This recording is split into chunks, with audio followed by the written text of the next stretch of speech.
Oi, tudo bem, minha gente? Aqui é o professor Tamayo. Vou comentar, fazer a resolução da prova da FUVEST. Na verdade, as questões de biologia, né? Que é o meu departamento, né? Então, é especificamente biologia que eu vou estar comentando. Não foi uma prova fácil, não, tá? Uma prova bem exigente. Então, o que mais caiu foi a ecologia. Botânica caiu uma, não caiu fisiologia humana, a clássico dele, então vai ficar para a segunda fase, com certeza. Segunda fase é óbvio que vai cair, né? Se não caiu agora, vai cair na segunda fase. Bom, então vamos lá. É a prova V1. V1, a questão 56, eu vou ler aqui, está no meu computador. Ó.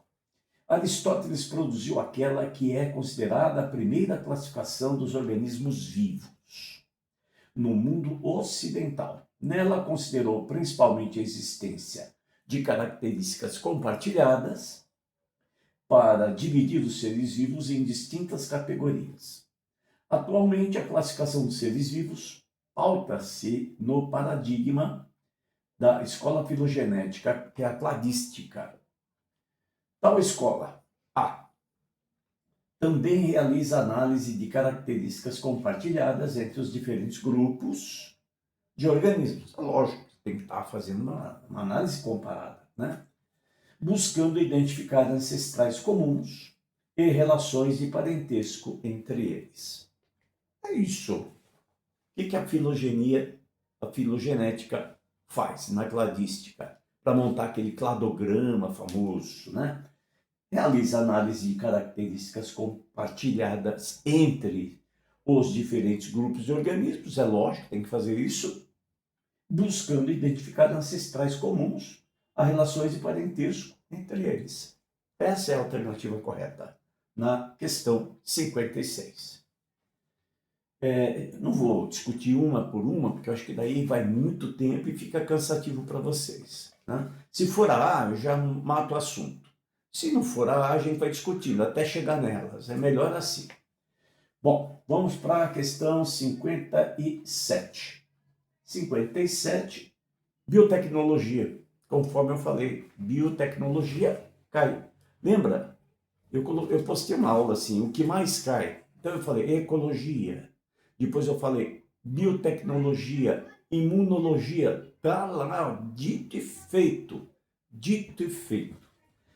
Em abril de 2025, uma empresa de biotecnologia anunciou que havia criado lobos com características de lobos gigantes, ou direwolves, uma espécie extinta há milhares de anos. Para isso, a empresa obteve o genoma de lobos gigantes e o comparou com o genoma de lobos modernos. Com base nesta comparação, foram feitas 20 modificações em 14 genes do genoma do lobo moderno, utilizando tecnologias de edição gênica. Gente, eu pus uma aula aí de PCR para vocês. Na mosca! Nossa, estou até emocionado. Genoma do lobo moderno, utilizando tecnologia de edição gênica. Usei esse termo.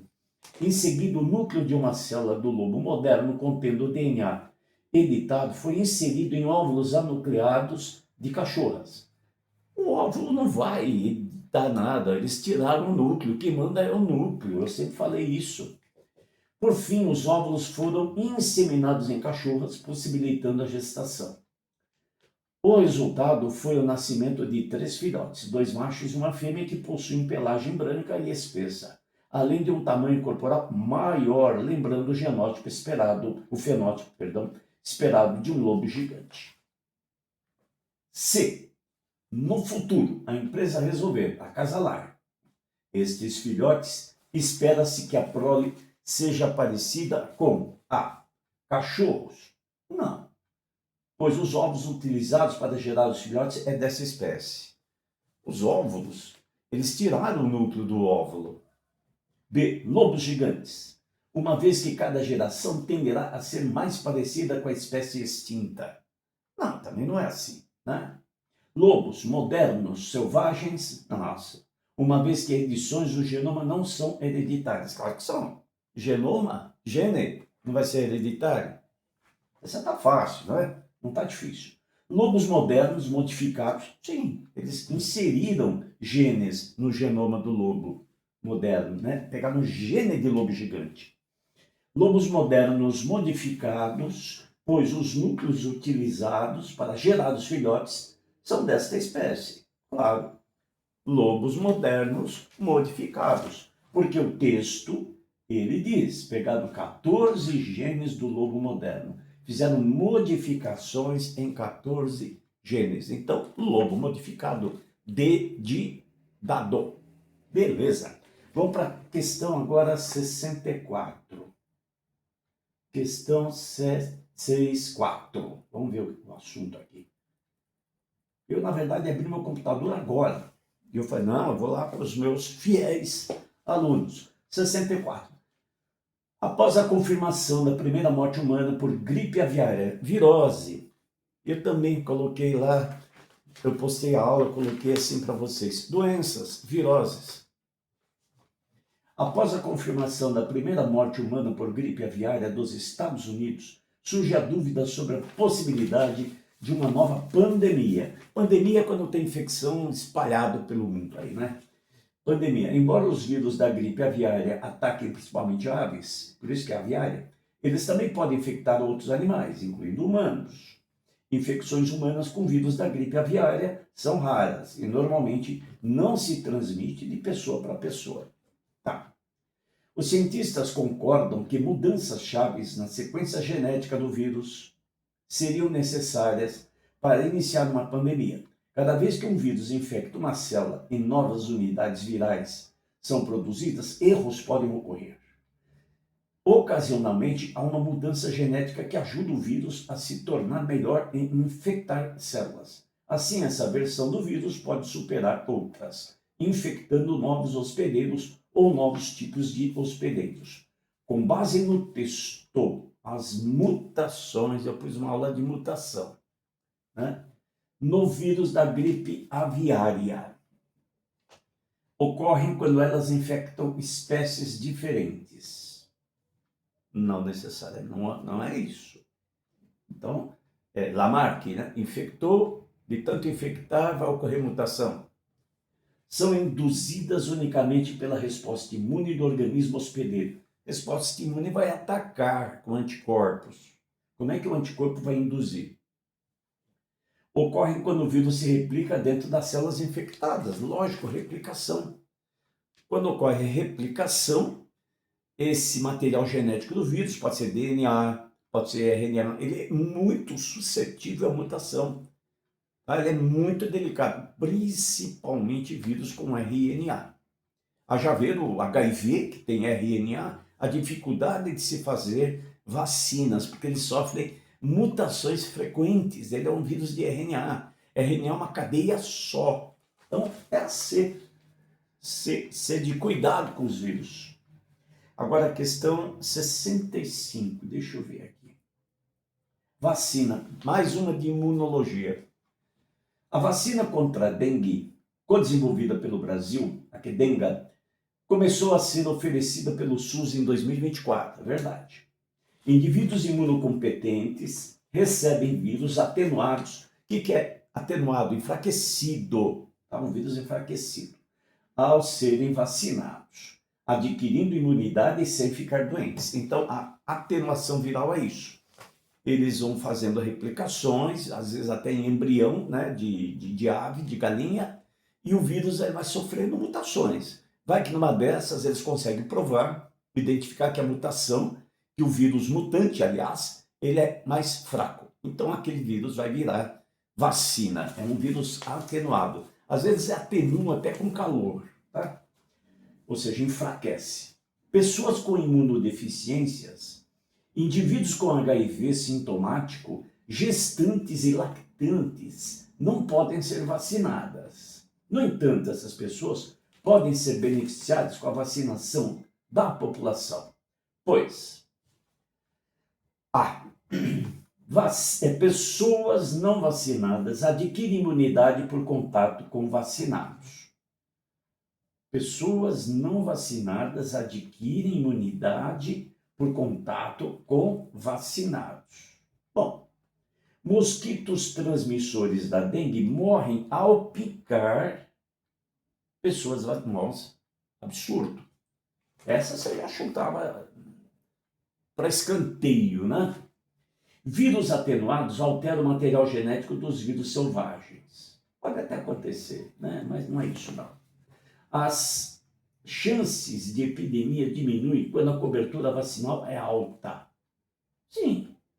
Agora, no entanto, pessoas podem ser beneficiadas com a vacinação da população, pois as chances de epidemias diminuem quando a cobertura vacinal é alta.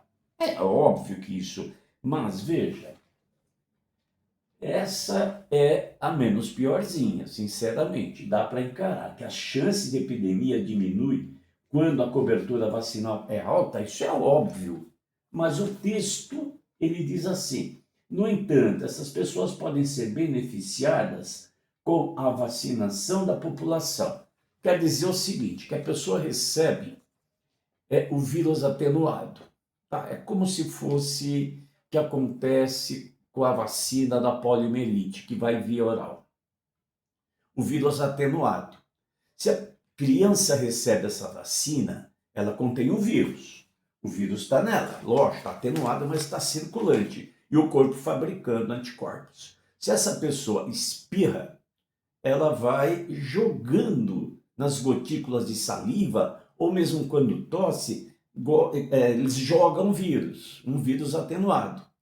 E aí vai vacinando por tabela. É nesse sentido que o texto está passando esse raciocínio. Então a D tem sentido, tá? As chances de epidemias diminuem quando a cobertura vacinal é alta.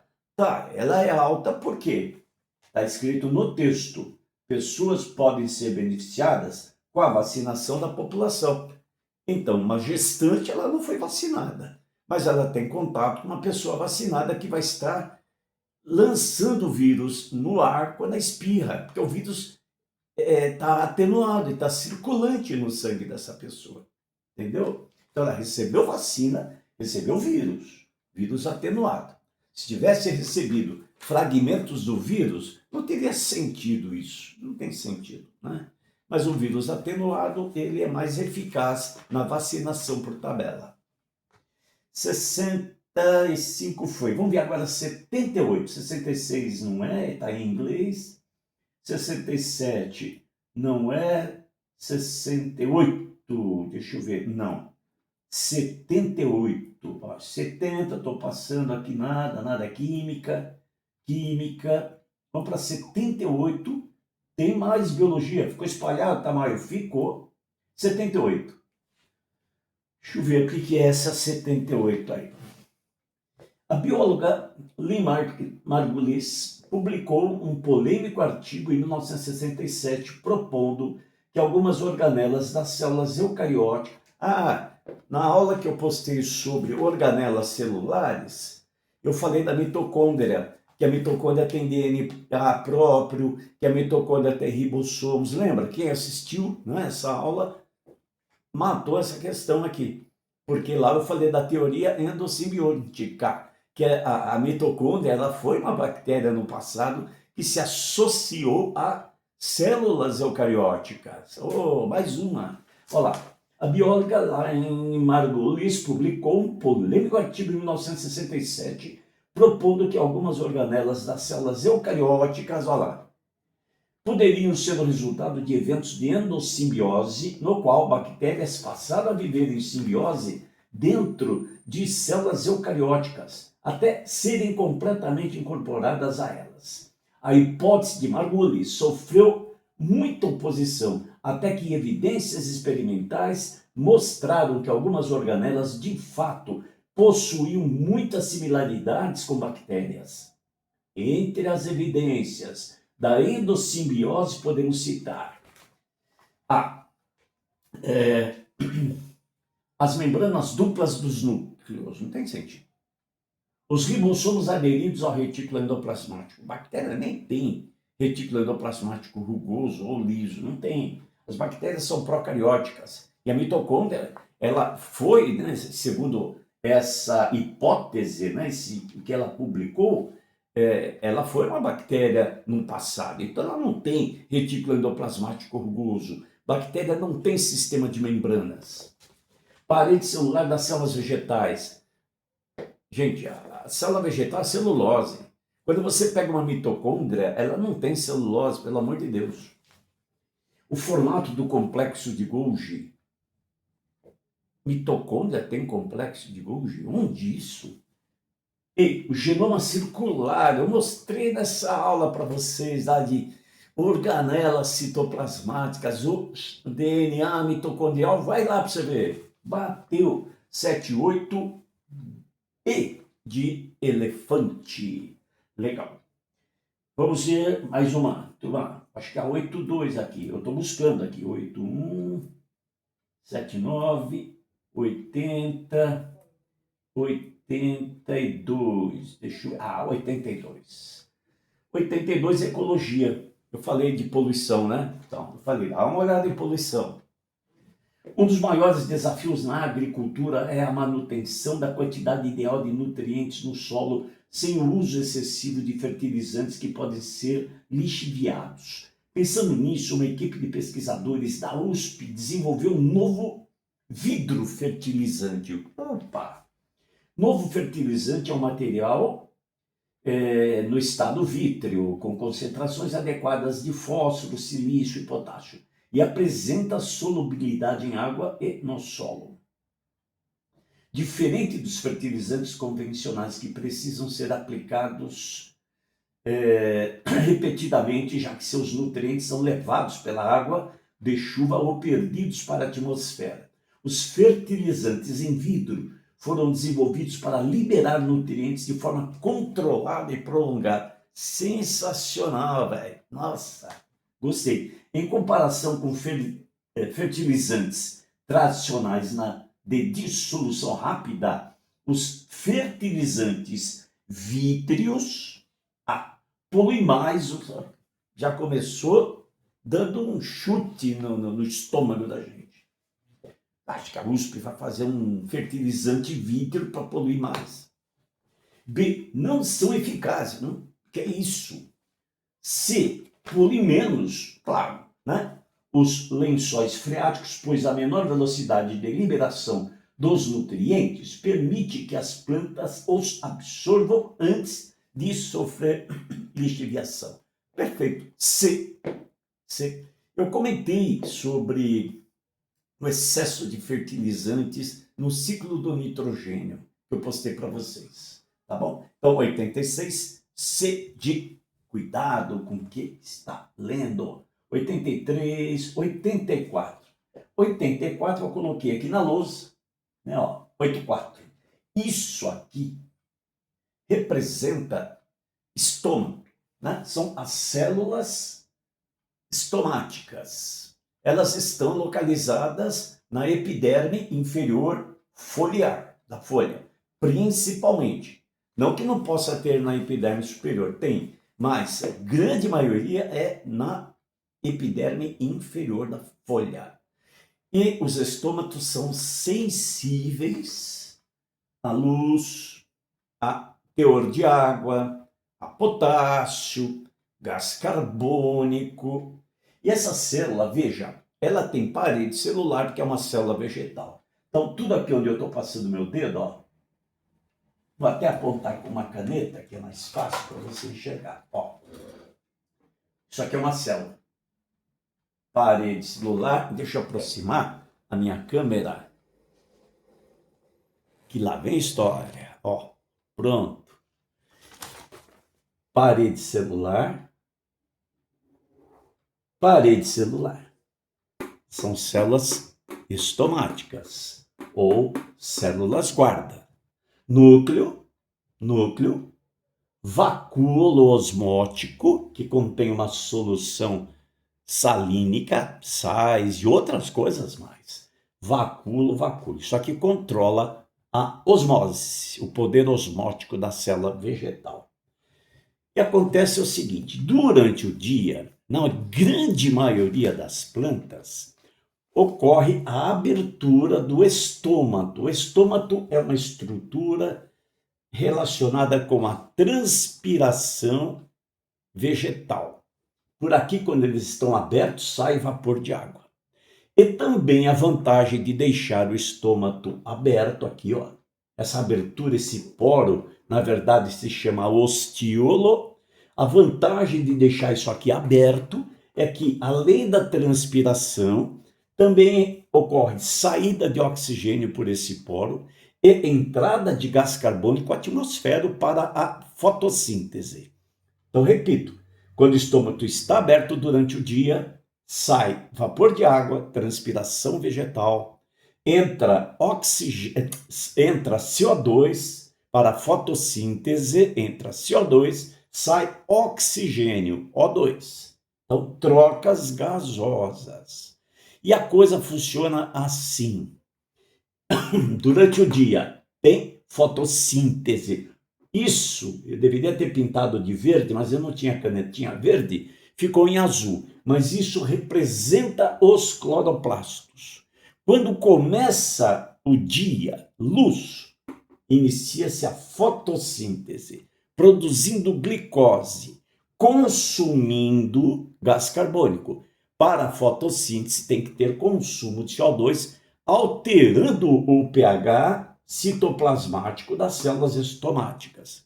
Quando altera o pH, ele se torna levemente alcalino, inicia-se a ação de uma enzima que vai comandar a bomba de potássio.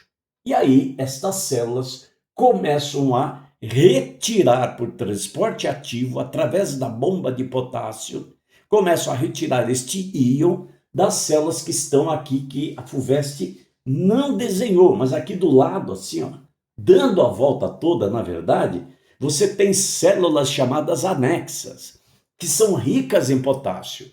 Então, o que vai acontecer? A bomba de potássio se inicia, porque mudou o pH de ácido para alcalino. A bomba de potássio inicia, controlada por uma enzima que atua em pH alcalino. Aí ela começa, as células estomáticas começam a ganhar potássio das células anexas e ficam ricas, milionárias em potássio.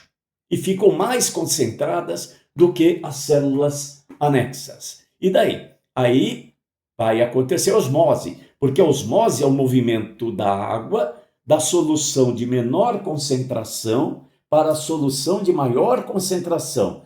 Onde é que eu vou ter nessa condição uma solução de maior concentração? Aqui, porque ela roubou o potássio da anexa. Então, se elas ficam mais concentradas, elas chupam, entre aspas, ganham água por osmose das células anexas. Aí, quando elas ganham água, a gente diz que aumentou a turgescência. Turgescência, célula túrgida, célula rica em água. Tá cheia de água, né? E por que ela dobra tamanho? Imagine que você vai pegar agora uma bexiga. Você vai chamar a bexiga de célula guarda, igual essa. Aí você vai encher essa bexiga. Você enche. Ela enche por igual. Agora, se você colocar uma fita adesiva num dos lados da bexiga, uma fita bem grudenta, e encher essa bexiga, ela enche deformada. Ela vai encher assim. Quer ver? Ó? Vou pegar uma caneta. Ó, se aqui eu tenho, presta atenção, a bexiga. Olha aqui. Aí eu coloquei uma fita aqui.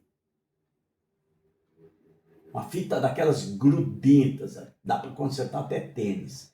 E vou encher essa bexiga. Como é que ela enche? Isso aqui é inelástico. Essa célula tem como se fosse uma fita aqui numa dos lados da parede. Tá vendo que eu deixei aqui a pintura mais grossa? Para te informar. Aí, onde está mais grosso a minha tinta preta, tem um reforço natural. Ali é inelástico, como se fosse isso. Se eu pegar essa bexiga aqui e encher, ela vai encher assim, ó. Olha lá, ela vai ficar torta, com reforço aqui, ó. Tá? Então ela deforma, ela fica curva aqui assim. Olha lá, ficou uma curva aqui, igual aqui. Tá? Então ela vai curvar quando ela se enche de água. Agora, se ela perder água, professor, se ela perder água, ela vai ficar assim. Então aqui, na questão 84, vamos ver o que ele está pedindo. Ó.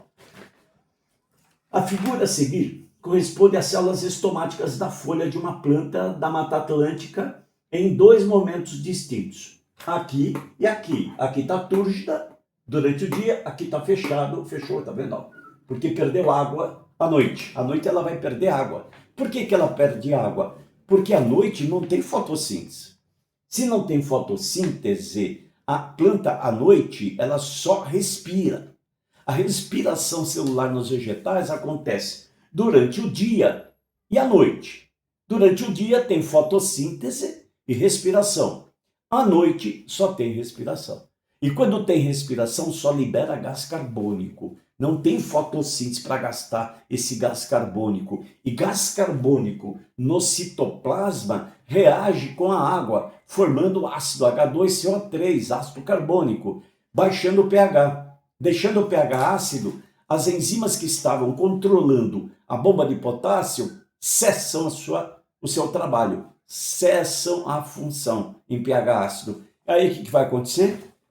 Não vai ter bomba de potássio funcionando. As células guardas que estavam ricas, porque roubaram, furtaram potássio das células anexas, por causa da bomba de potássio, agora elas vão devolver. O potássio vai ser devolvido para as células anexas. Quando o potássio é devolvido para as células anexas, quem é que vai ficar mais concentrado, pessoal? As células anexas, evidentemente. Aí, osmose de novo, só que agora é osmose contrário, tá? Vai a osmose em contramão. Antes tinha ido a osmose no sentido da célula anexa para a célula guarda, porque quem estava rico em potássio era a célula guarda. Agora, quem está rico em potássio, porque ganhou de volta o seu potássio, que tinha sido roubado, quem vai estar rico em potássio é a célula anexa, que está grudada na célula estomática. Então, se a célula anexa fica mais concentrada em potássio, ela adquire um poder osmótico superior à da célula anexa e pega a água de volta também. Aí, quem é que vai perder água? Quem vai perder água é a célula estomática, a célula guarda. E quando elas perdem água, elas diminuem a turgescência e fecha o estômago. Aliás, fecha um poro, né? Que é chamado ostiolo. Então, voltando lá. A figura a seguir corresponde à célula estomática da folha de uma planta de Mata Atlântica em dois momentos distintos. Tá. É correto afirmar que a seta Z, daqui para cá, o que vai acontecer? Representa a passagem de uma condição de escuro para alta luminosidade dia. É o contrário, passa de uma alta luminosidade, por causa da fotossíntese, bababá, que eu falei, e sem fotossíntese para a noite. Então tem que ser isso. B. Representa a diminuição da concentração de solutos na célula estomática. Que soluto? Potássio, turma.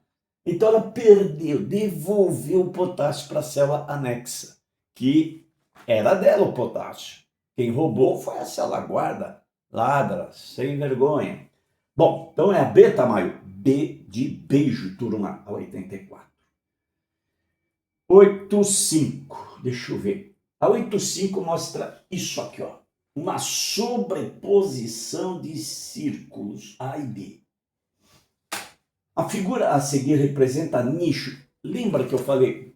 Turma, nicho ecológico, você precisa saber o que é, nível trófico, tá? Tá aí, ó. A figura a seguir representa nichos ecológicos de duas espécies. Modo de vida, nicho ecológico, que utiliza um dado recurso ambiental em comum e de forma semelhante. Opa, então elas estão ocupando o mesmo nicho, Tamayo. Quando elas ocupam o mesmo nicho, ou seja, têm a mesma forma de vida, ambos consomem vegetais, capim, elas competem, lógico, né? É correto afirmar que na área N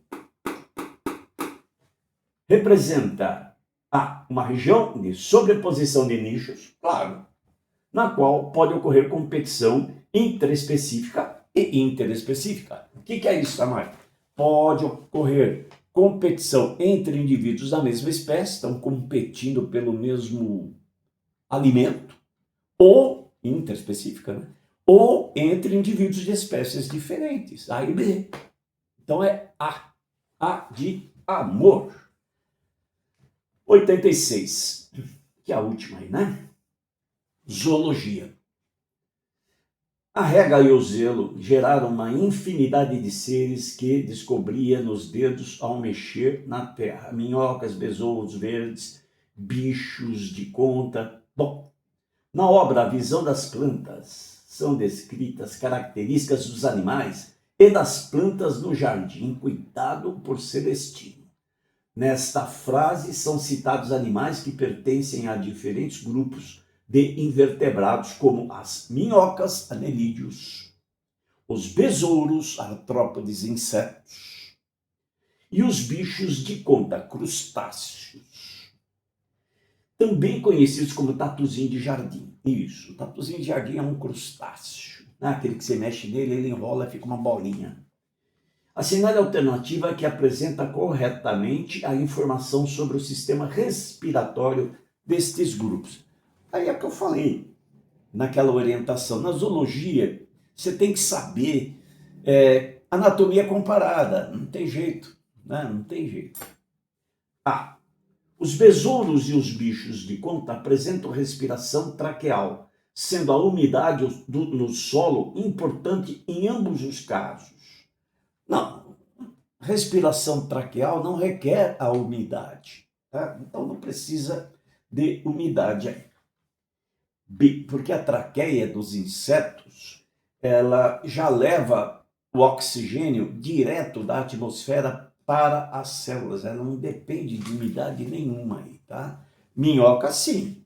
A pele da minhoca tem que estar sempre umedecida, a minhoca está sempre brilhante, né? Sempre úmida, tem um muco ali que retém a umidade para que ocorra a respiração cutânea através da pele. Pele seca não tem como ter respiração cutânea. Então, B. As minhocas apresentam respiração cutânea, acabei de falar, e os besouros apresentam respiração traqueal, sendo a umidade do solo importante em ambos os casos. Não, a respiração traqueal do besouro, não, né? Mas vamos ver se tem outra. C. Os besouros apresentam respiração traqueal e os bichos de conta respiração pulmonar. Não, é branquial, é um crustáceozinho. D. As minhocas e os besouros, não, as minhocas, os besouros e os bichos de conta apresentam respiração branquial. Minhoca não, é cutânea. As minhocas, os besouros e os bichos de conta apresentam respiração pulmonar. Minhoca não. Então, é B, a única que tem aí. Mas fica essa ressalva, tá? O que precisa de umidade é a respiração cutânea. A respiração traqueal, não necessariamente, tá? Respiração traqueal com a respiração, com a umidade, ela não tem sentido, tá? Então, tem aí um pequeno comentário. Está dizendo em ambos os casos. Bom, fica essa ressalva. Não tem outra melhor. Então, 86 é B de beijo. Bom, turma, aquele abraço,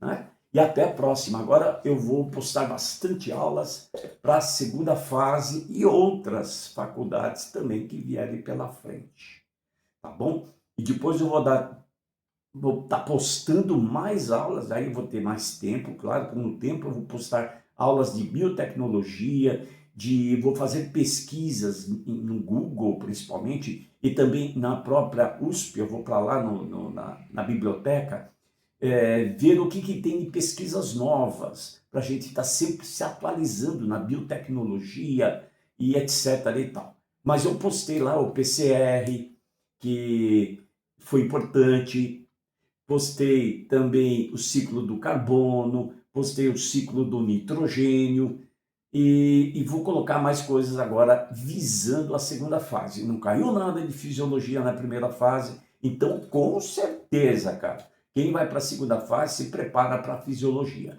Então, o que eu vou fazer? Fazer um levantamento, ver o que já perguntaram sobre fisiologia e levantar uma hipótese. Se já perguntaram, não vão perguntar de novo, pelo amor de Deus. Que falta de imaginação essa, né? Então, eu vou estar postando aquilo que provavelmente não perguntaram, né? Por exemplo, já tem uma aula sobre o funcionamento do néfron, tá? Então, vai lá.